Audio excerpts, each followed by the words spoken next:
Testez votre marque, testez vos produits, testez vos services. Est-ce que vous y avez pensé? Surtout, est-ce que vous avez pensé aux bénéfices que ça peut vous apporter? Alors, je vous explique. Moi, je suis Gwendal Cosson, dirigeant d'Agence Média, une entreprise de médiatisation pour les professionnels et leur entreprise.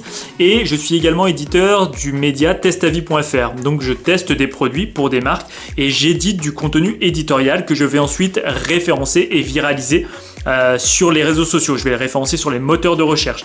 Donc pour les entreprises, ces tests produits vont permettre de travailler d'une part leur e-réputation, puisque je vais éditer un contenu éditorial qui présente leurs produits, qui présente leur marque, qui présente leur entreprise, et ça leur permet d'avoir un résultat sur les moteurs de recherche, que ce soit sur Google, via un texte, des photos ou une vidéo qui va être référencée sur YouTube, mais également sur les autres moteurs de recherche comme TikTok. On peut référencer des vidéos de tests produits sur TikTok, sur Instagram. Ça permet aux consommateurs de voir est-ce que le produit ou le service est de qualité. L'internaute, généralement, avant d'acheter un produit ou un service, il va faire une recherche. Il va taper par exemple avis plus le nom du produit. Il va taper le nom de la marque et il va voir ce que disent les témoignages tiers qu'il va trouver sur Google ou donc sur les médias sociaux. Il va donc se fier à ces retours d'expérience pour se forger sa propre opinion. C'est ce qu'on appelle l'e-réputation. Donc, pour une entreprise, travailler son e-réputation grâce au test produit, ça peut être une super bonne idée parce que ça va mettre en condition le produit ou le service et ça va prouver sa qualité aux consommateurs qui vont ensuite découvrir le test produit via différents contenus éditoriaux. Donc ça peut être un reportage textuel comme on le fait sur Testavis avec des photos et des vidéos. Donc ça permet également, lorsque l'on fait un test produit, d'acquérir de nouveaux prospects et de nouveaux clients. En effet, on va toucher l'audience du média avec lequel on va collaborer. Testavis, par exemple, en 2022, ça a réalisé presque 2 millions de visiteurs.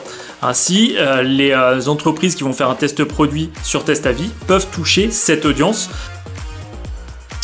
Outre le fait de référencer sur les moteurs de recherche comme sur Google un contenu éditorial positif, outre le fait de toucher les communautés sociales sur TikTok, sur YouTube, sur Instagram du site testeur de produits, il faut savoir que les tests produits et surtout le contenu qui va être édité pour cela permet d'exploiter des leviers comme Google Actu et Google Discover qui sont des leviers de visibilité qui offrent une visibilité massive.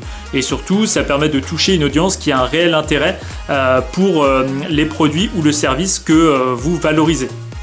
Enfin, le fait de faire un test produit, ça permet de travailler le référencement naturel. En effet, le média qui va éditer le test produit va faire un lien hypertexte vers votre site internet, ce qui améliore le positionnement de ce site internet sur les moteurs de recherche, donc ce qui peut vous faire espérer obtenir plus de trafic qualifié. Vous l'avez vu, acquisition, e-réputation, édition de contenus éditoriaux amélioratifs, les tests produits sont très intéressants lorsque l'on souhaite communiquer, promouvoir un produit ou un service. Et les tests produits ont l'avantage d'être durables, c'est-à-dire qu'une fois qu'ils sont référencés sur les moteurs de recherche et sur les réseaux sociaux, eh bien leur positionnement est pérenne, c'est-à-dire qu'il va durer longtemps. Il va donc apporter une visibilité régulière et donc du trafic régulier. Le retour sur investissement est généralement extrêmement bon.